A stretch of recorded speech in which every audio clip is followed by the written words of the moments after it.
Hey everyone, and welcome back to another podcast video. Now today, we're back for another track filming. Now, apologies, I could not do the last Grand Prix because I did not actually have a game for those two tracks, Imola and Portimao. So, we're back, finally, for the Spanish Grand Prix. The next time I won't be able to do one will be in Turkey. That's when it replaces Canada now, so we should be okay until then. But anyway, Spanish Grand Prix, like I said, and well, let's just get straight into it. So, to get a good exit out of the final corner, go in wide out of the second part of the chicane, and get a good exit. Don't try not to half spin like that, but yeah, that's the trick to getting a good exit out of the final corner. Open the RS, obviously. And do turn 1. In the game you can use a lot of the entry curve, but you shouldn't really do that in real life because I think, as far as I'm aware, it's not very good for the gearbox. But anyway, turn 1, you well, in the game you would take a lot of curves like I did just then, but you can't do that in real life. As you can see on the screen, there are yellow sausage curves, which means you cannot take them, otherwise it would just literally damage your car and spin you off. So, not the combination you want, but anyway, you probably don't want to touch the red and white either because that can cause you to spin, in fact. But anyway, second part, again, you can't use all of it in real life with the sausage curve that's there. You saw a picture of it on the screen, but you can do that in the game because that's no such thing.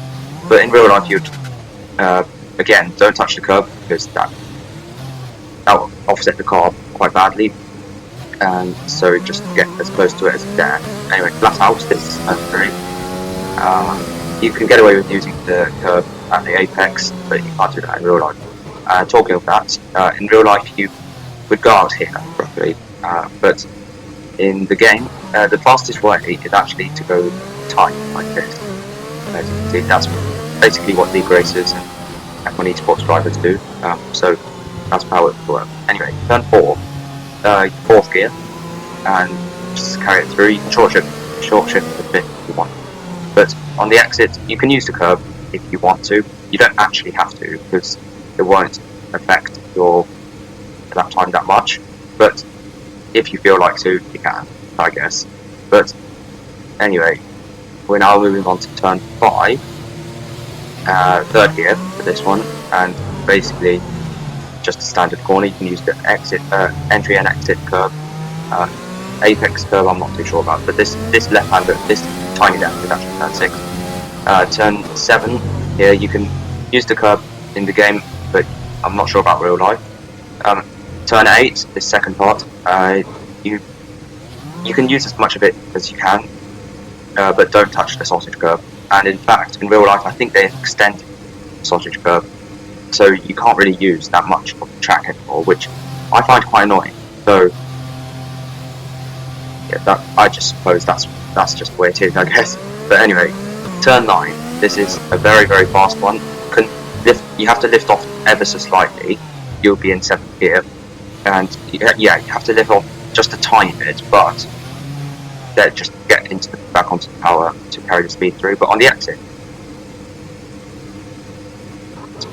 I've positioned my car into the place you want to be. In real life, I think it's roughly here that people do, but that's not ideal in the game because it's very, very rough.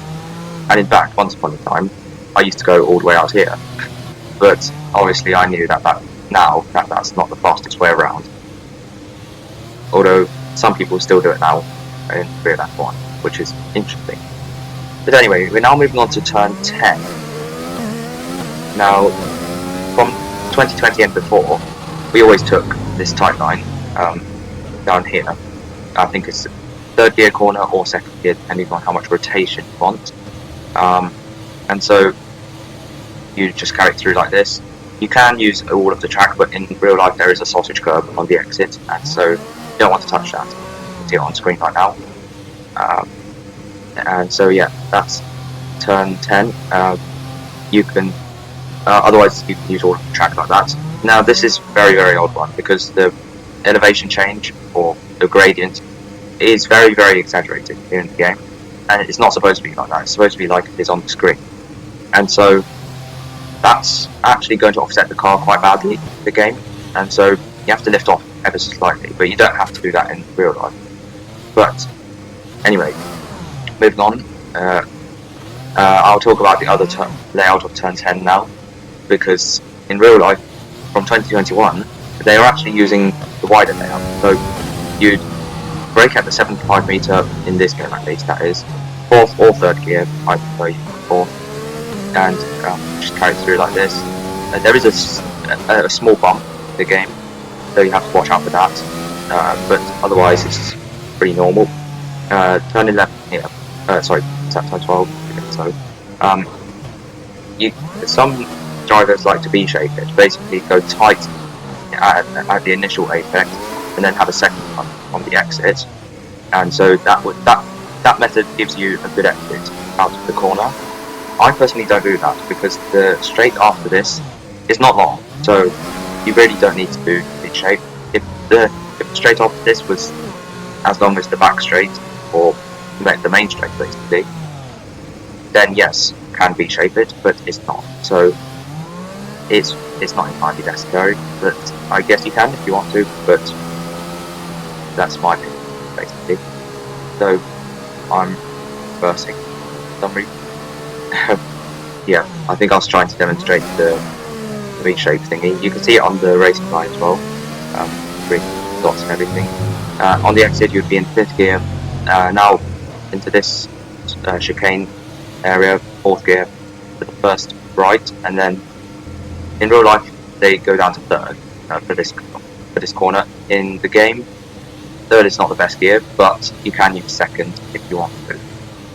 You can short shift to 4th on the exit if necessary.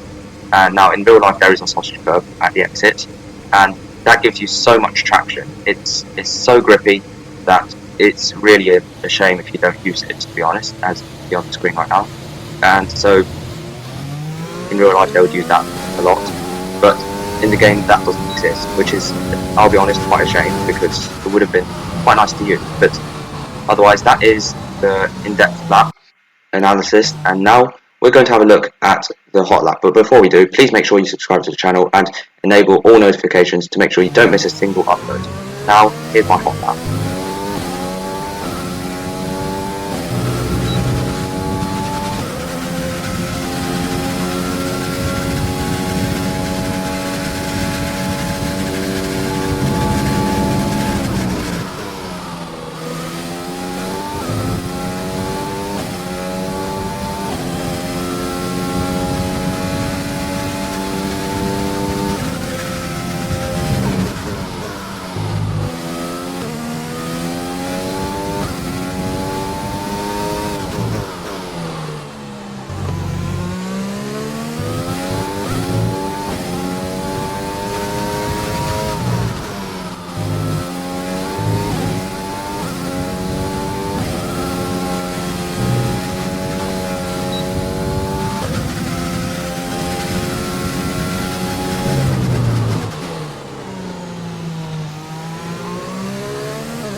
And that is the hot lap. So just want to note as well that I was using realistic methods in 2021, basically using the wide route of turn 10 and also not going too deep at turn 8 because of course the extended sausage curve. But that is the video. Hope you guys enjoyed. Oh, by the way, I am using a new software for my recording. Hopefully it's better, because I think even with a new microphone, the previous recording software didn't seem to work that well. So let me know in the comments if it's any better. But until the next video, see you next time. Goodbye.